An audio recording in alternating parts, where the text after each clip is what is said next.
ஒரு நாள் யூதேயாவின் வனாந்தரத்தில் யோவான் ஸ்நானன் தோன்றினார். அவர் உரக்கச் சொன்னார், மனந்திரும்புங்கள், பரலோக ராஜ்யம் சமீபித்திருக்கிறது. யோவான் ஒட்டகமயிர் உடை அணிந்து இடுப்பில் தோல் பட்டை கட்டிக் கொண்டிருந்தார். வெட்டுக்கிளியும் காட்டுத்தேனும் அவரின் உணவு. ஆனால் அவர் சொன்ன செய்தி மக்களின் மனதை மாற்றியது. எருசலேம், யூதேயா, யோர்தான் சுற்றுப்புற மக்கள் கூட்டமாக வந்தார்கள். தங்கள் பாவங்களை ஒப்புக்கொண்டு யோர்தான் நதியில் யோவானிடம் ஞானஸ்நானம் பெற்றார்கள். பரிசேயரும் சதுசேயரும் வந்தபோது யோவான் எச்சரித்தார், வெறும் வார்த்தையால் மாற்றம் வராது.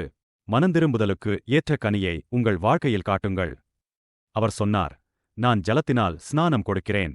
ஆனால் எனக்குப் பின் வருகிறவர் வல்லவர். அவர் பரிசுத்த ஆவியாலும் அக்கினியாலும் ஸ்நானம் கொடுப்பார். அந்த நேரத்தில் இயேசு கலிலேயாவிலிருந்து யோர்தானுக்கு வந்தார்.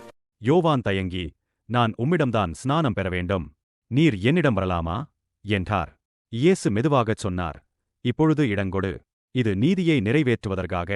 யோவான் ஒப்புக்கொண்டார். இயேசு ஞானஸ்நானம் பெற்றார். இயேசு நீரிலிருந்து வெளியே வந்தபோது வானம் திறந்தது. தேவ ஆவி புறாவைப் போல் இறங்கி வந்தது. வானத்திலிருந்து சத்தம், இவர் என் நேசகுமாரன், இவரில் நான் பிரியமாயிருக்கிறேன்.